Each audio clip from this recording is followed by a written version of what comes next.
he needs no introduction. I would like to introduce now the Central Bank Governor, Professor Edward Scicluna, for his keynote speech. Professor Scicluna. Thank you. Welcome all. I'm very pleased to be present for this launching of the first in a series, I hope, of, as Marisa said, serious discussion, informed discussion. Of course, everybody is free in the newspapers and on the media to say whatever they like about the subject, but it would be much better if whoever can furnish some light, some more information, whether technical or otherwise, it would help the discussion very much so. So I wish there would be more of these. I mean, we're talking of two institutions. You have the Central Bank, which is packed with very resourced and capable people who can and do research on every economic and financial topic you can think of all the time. Just a lot of public. Most of it is published, and therefore I also encourage you to refer to it on the website. But on the other hand, on the other side, you have the chamber, which again has the advantage of having not only the feet on the ground, but ears on the ground, and it's spread all over in every economic sector. So something which the central bank, because of its regulatory role, might not have. So it's a combination of two forces which augur well for the series of discussion. On the topic of today, you don't need to be an economist or even a governor of a central bank to be, explaining what an increase or raise in prices are. Any person who goes shopping or asks for a service will tell you. I mean, he would notice it from what he paid last time to what he's paying today. And there's no explaining to do. For him, that's inflation. That's the increase in prices, whether it's for goods or for services. However, we are trying to be more exact. So not every price increase is inflation.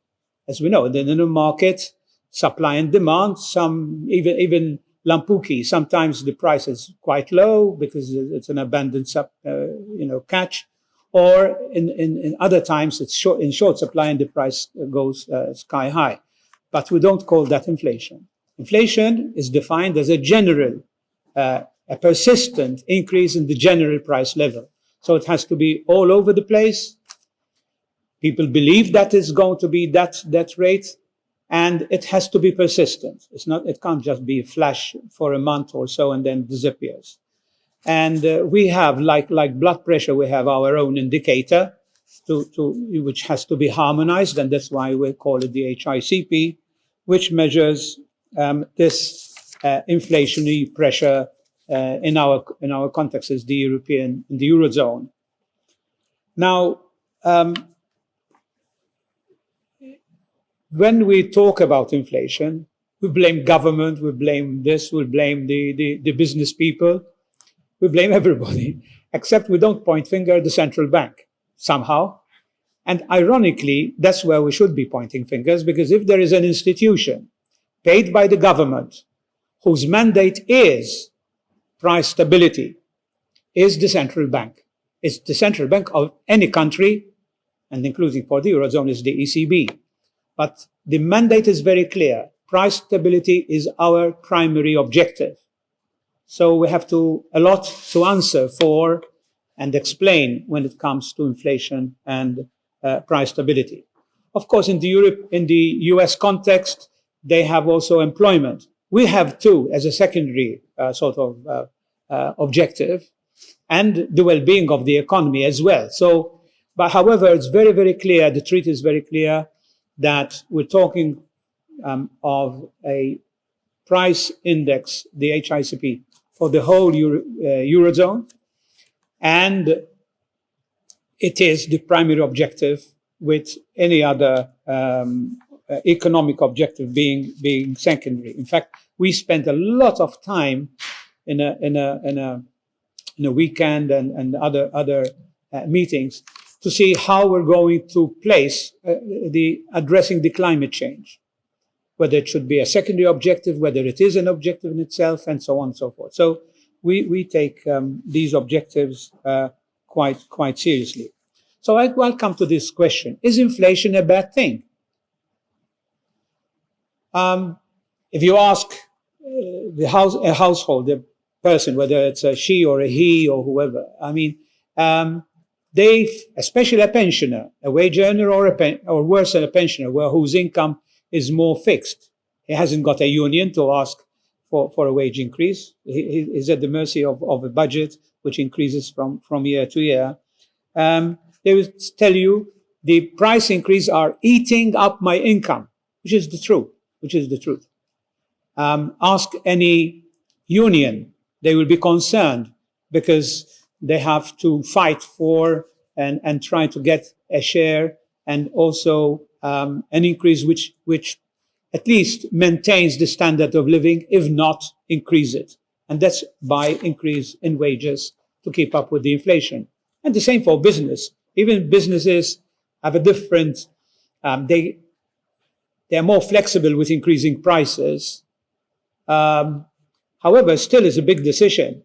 Can they afford to pass through these increasing costs, or should they absorb them out of their profits? So it's for them, it's a bad thing. Let's put it this way.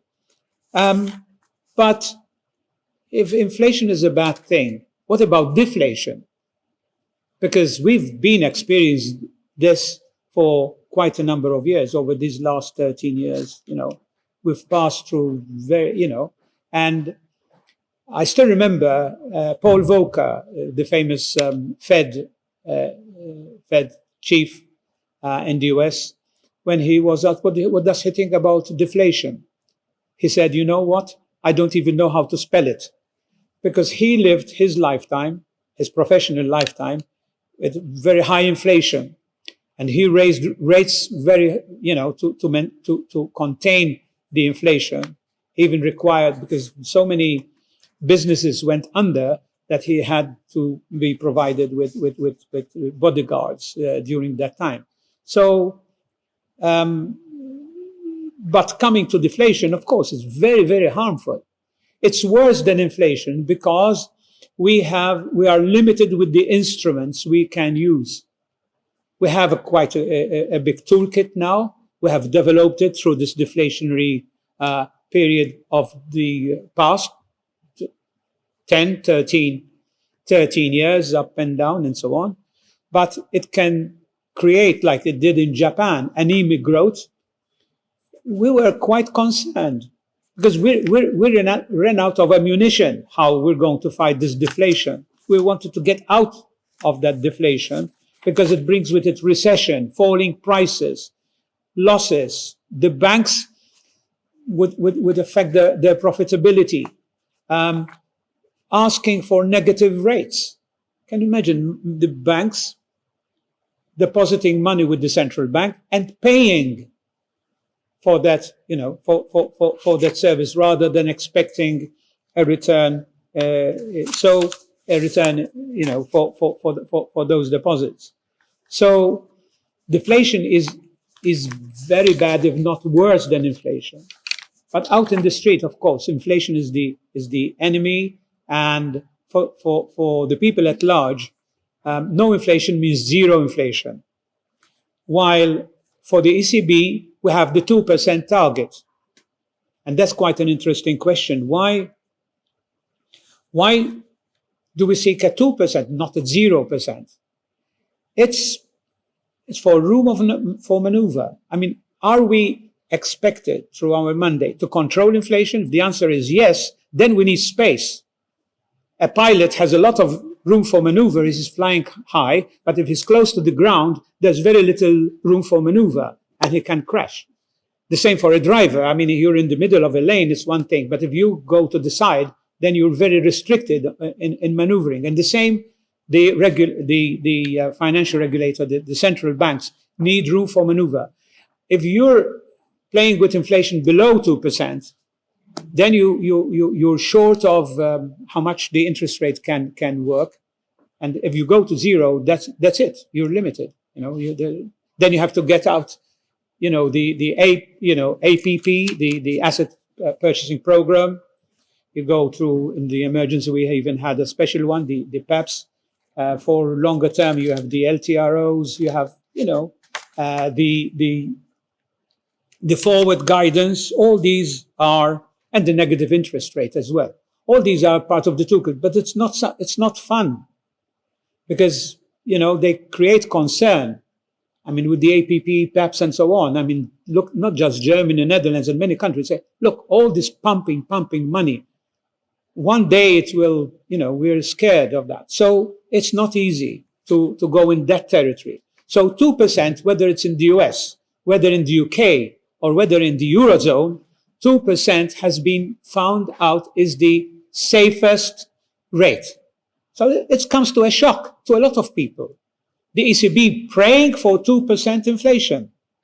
It's like having these floods, occurring around, and especially in Malta, and you find that the church, church is us, but anyway, praying for rain, and as soon as rain comes, they're rejoicing.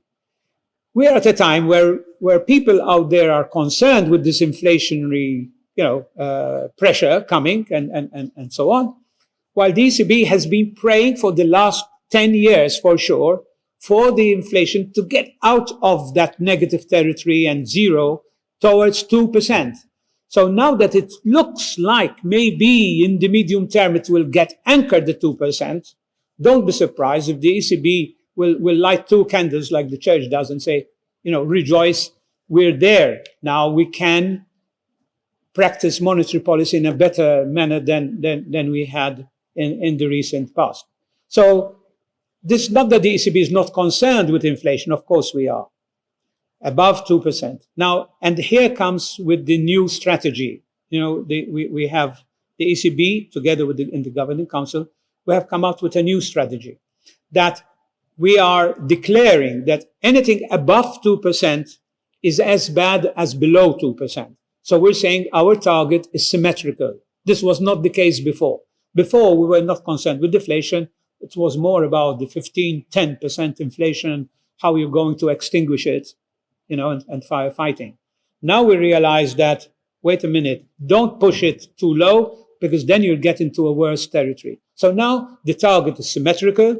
Above is as bad as below. However, in reaching that 2%, and maybe I'm a little bit technical, but I have to say that after this long time in a deflationary period, what we call the lower bound, we have to be convinced, and that's why the ECB is a bit calmer than the markets are. Markets are, react, pushing the Bank of England and in the US, the tapering program. While the ECB is saying, wait a minute, we feel that this is temporary. We shouldn't overreact, because, and there are a lot of papers to show it, that you need to be convinced that once it goes over 2%, and it has, by the way, gone over 2%. This is a record inflation rate for the last 13 years. When we're reaching quite above 4%, and in some countries even more, inflation is real. But you have to find the cause. We know that there is a demand inflation when the economy is booming and competing wages and so on, which is not the case. And there is supply type, sometimes we have a wage price spiral. We're not talking of that, but supply created. Energy prices, shortages, bottlenecks, transportation, logistic problems, and food as well. And also labor shortages because of the pandemic and its aftermath. So these are considered short term. Now, how long or how short is short term? And that is the issue. Like pandemic. The pandemic, we defined it as temporary. But it was temporary for 3 months, you remember? And then temporary for a year and 3 months. And now we're in the second year and we're saying it's not yet over. It's still temporary. I mean, one day, hopefully, it will be like flu, but we're not there yet. Now, the question that the temporary has been prolonged brings in upside risks.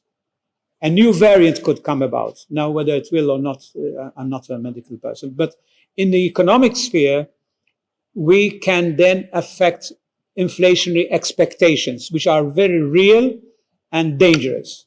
In other words, how are the stakeholders are going to react? The households, the unions, and the businesses. So far, they are not overreacting or even reacting. In other words, they know it's a difficult time. They know there was a pandemic. They know the unions know that if they were to overreact, they will create a problem more than we have enough, of which we have enough. But they're watching, and we are not excluding wage increases and the aftermath. So I would just say that the risks are on the upside, but we can't say they are so real that. But the ECB says, and that's not me, together we're saying it, we're monitoring very closely, and we would be reporting on what our views if they were to change.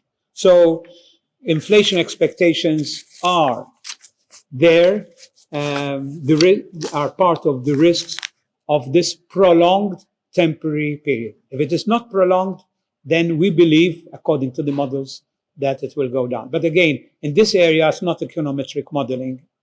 It's more surveying, like the chamber does, all ears and eyes, and feeling what is the reaction of the unions, what are they saying, what is the reaction of the business people, what is the reaction of the workers in the industry. In conclusion, I just want to say that part of the strategy of the ECB is to communicate better the conclusions, results, messages. We were so technical in the past, and still are, because we're talking always to the markets. As soon as Christine Lagarde says something, immediately the markets will react, whether it's one way or the other. But the people out there need to know as well. And so you should expect in the near future more understandable communication. Even if you're a technical person, it helps that the ECB comes out with more clear, whether it's the forward guidance or whether anchoring the inflation. So, and this is really my last line, the ECB wants that inflation and inflation expectations is well anchored for the medium term and beyond at about 2%.